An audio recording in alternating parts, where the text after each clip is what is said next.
దేవునికి స్తోత్రం. మన ప్రభు అయిన యేసుక్రీస్తు యొక్క అతి శ్రేష్టమైన నామములో మీ అందరికీ కూడా సమాధానం కలుగును గాక. ఆమేన్. ఈ యొక్క ఉదయకాల సమయంలో దేవుడు మనకిచ్చిన ఒక గొప్ప అవకాశాన్ని బట్టి సమస్త మహిమ ఘనత ప్రభావములు దేవునికే చెల్లును గాక. ఆమేన్. దేవుడు మన పట్ల ఎన్నో ఉన్నతమైన తలంపులను ఆలోచనలను మన పట్ల కలిగి ఉన్నాడు. దాన్ని బట్టి సమస్త మహిమ ఘనత ప్రభావములు దేవునికి చెల్లును గాక, దేవునికే చెల్లును గాక. ఆమేన్. ప్రభు రాకడలో మనందరం కూడా ఎత్తబడి ప్రభు రాకడ కొరకై సిద్ధపడదుము గాక. ఆమేన్. 54వ అధ్యాయం యెషయా గ్రంథం 54వ అధ్యాయం 3వ వచనాన్ని ఎవరైనా చదువుతారా? కుడివైపునకును ఎడమవైపునకును నీవు వ్యాపించెదవు, నీ సంతానము అన్యజనముల దేశమును స్వాధీనపరచుకును, పాడైన పట్టణములను నివాస స్థలముగా చేయును. ఆమేన్. దేవునికి స్తోత్రం. ఈ యొక్క ఉదయకాల సమయంలో బైబిల్లో ఉంటున్న ప్రతి వాగ్దానాలన్నింటినీ అన్ని మనవే. దేవుడు మనకు గొప్ప వాగ్దానములతో ప్రభు నింపాడు. దేవుడు మన జీవితాల్లో ఆయన మనల్ని కొన్నాడు, కన్నాడు, వాక్యము ద్వారా మనల్ని ఆశీర్వదించాడు. అయితే మనల్ని కొన్న దేవుడు ఊరికే మనల్ని విడిచిపెట్టే దేవుడు కాదు. దేవాది దేవుని యొక్క ఉద్దేశం మన పట్ల చాలా ఉన్నతమైనది. దేవుని వాక్యం సెలవిస్తా ఉన్నది, కుడి వైపునకును ఎడమ వైపునకును నీవు వ్యాపించదు. దేవుని యొక్క ఉద్దేశంలో మనము ఉన్న పాటనే ఉండటం కాదు, వ్యాపించటం. దేవుని యొక్క రాజ్యం అనగా భూమిపైన దేవుని యొక్క రాజ్యం వ్యాపించాలి. చూడండి, దేవుని సన్నిధిలో ఆ ఇశ్రాయేలు ప్రజలను దేవుడు వ్యాపింపజేశాడు. దేవుడు అబ్రహాముతో అన్నాడు, ఆకాశ నక్షత్రాలు లెక్కించు ఒకసారి. నువ్వు లెక్కించలేవు కదా, నేను నీ సంతానంను అలా అత్యధికముగా నేను నిన్ను ఆశీర్వదిస్తా. ఆకాశ నక్షత్రములు లెక్కించలేని రకముగా ఎలాగైతే ఉంటున్నాడో, నీ జనాంగమును లెక్కించలేని సైన్యముగా నేను మారుస్తా. దేవుడు చేసిన వాగ్దానాన్ని బట్టి మనం అందరంను కూడా అబ్రహాం పిల్లలుగా దేవుడు మనల్ని ఆశీర్వదించాడు. లెక్కించలేని సంతానముగా దేవుడు ఆ వాగ్దానంను నెరవేర్చాడు. పిల్లారా, దేవుడి సన్నిధిలో మనం ఉన్న పాటలో ఉండటం దేవుని యొక్క ఉద్దేశం, చిత్తం కాదు. దేవుని సన్నిధిలో ఖచ్చితంగా కుడి వైపునకును ఎడమ వైపునకును నువ్వు వ్యాపించదు. దేవుని సేవకులు లేక దేవుని ప్రజలు, దేవుని నమ్మినవారు అనేక ప్రాంతాల్లో మంచి మంచి పొజిషన్లో, గవర్నమెంట్ జాబ్స్లో, ఉన్నతమైన పొజిషన్లనేమో అన్ని జనులు కనబడుతూ ఉంటారు. దేవుని నమ్ముకున్న వారు చాలా తక్కువ పొజిషన్లో కనబడుతూ ఉంటారు. గల కారణం ఏంటనంటే వారు చదువుకోవడానికి వారి దగ్గర డబ్బు లేకపోవటం, అందుని బట్టి వారు సరిగా చదవకపోవటం, ఇలాంటి సమస్యలు చాలా ఉంటాయి.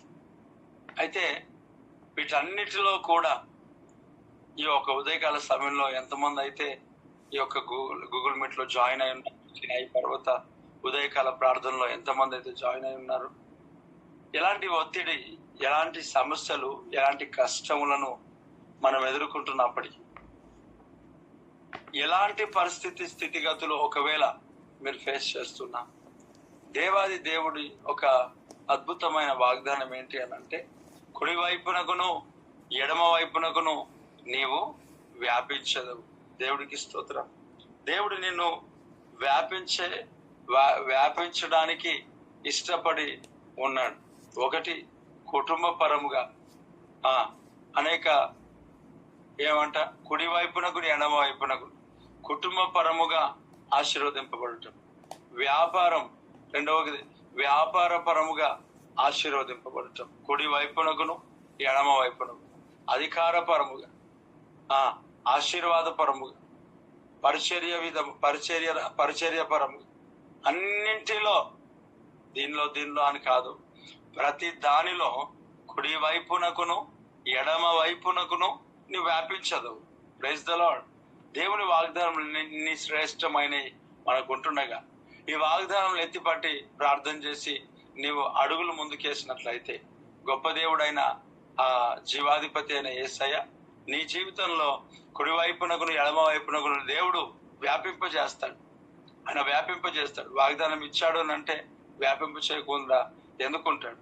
నీ జీవితంలో నువ్వు విస్తరించాల, నువ్వు ఫలించాల, నువ్వు అభివృద్ధి పొందాల, నువ్వు వ్యాపించాల. కుడి ఎడమ వైపునకును నీవు వ్యాపించుదువుగాక. Praise the lord.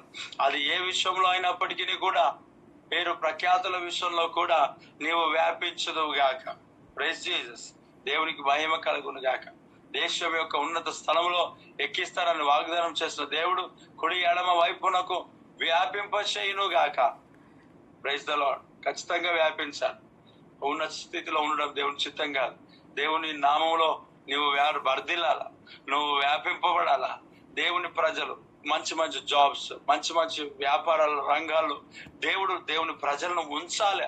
ఇది దేవుని సన్నిధిలో చేయాల. కంపల్సరీ ఆయన చేస్తాడు. ఆయన చేయుటకు సమర్థుడు.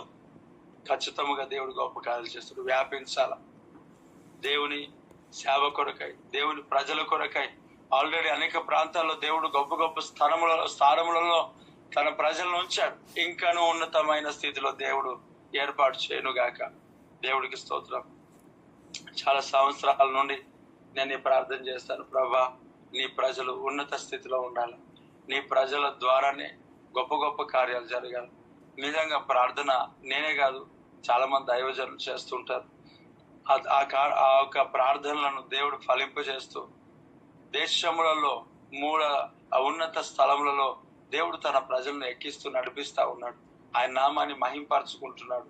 దాన్ని బట్టి సమస్త మహిమ ఘనత ప్రభావం దేవునికి చెల్లును గాక. ఈ ఉదయకాల సమయంలో ప్రియులారా, నీవు కుడి వైపునకును ఎడమ వైపునకును నీవు వ్యాపించదు. ఖచ్చితంగా దేవుడు వాగ్దానం చేశాడు అంటే వ్యాపిస్తావు, విస్తరించబడతావు, ఆశీర్వదించబడతావు. ఈ యొక్క వ్యాపించబడాలి. ఉన్న స్థితిలోనూ ఉండకూడదు. నువ్వు ఖచ్చితంగా ఒక ప్రణాళిక దేవుని సన్నిధిలో కలిగి ప్రార్థన చేయడం ప్రారంభించు. దేవాన్ని దాసుని ద్వారా ఈ వాక్యం మాకు ఇచ్చావు. ఈ వాక్య ప్రకారంగా నా జీవితం వర్ధిలింపచేయి. కుడి వైపునకును ఎడమ వైపునకును నేను వ్యాపించే కృప నాకు దయచేయి ప్రభా. ఆశీర్వదించు నాయనా అని ప్రార్థించు. ఈ మాటలు నజరేయుడైన యేసుక్రీస్తు నామములో ప్రతి ఒక్కరి జీవితంలో నెరవేర్చబడును గాక. ఆమేన్. వ్యాపారాలు ఎవరైతే ఉన్నారో, జాబ్స్ కలిగిన వారు ఎవరైతే ఉంటున్నారో, ఖచ్చితంగా కుడి ఎడమ వైపునకును వీరు వ్యాపించుదురు గాక. ఆమేన్. ఆమేన్.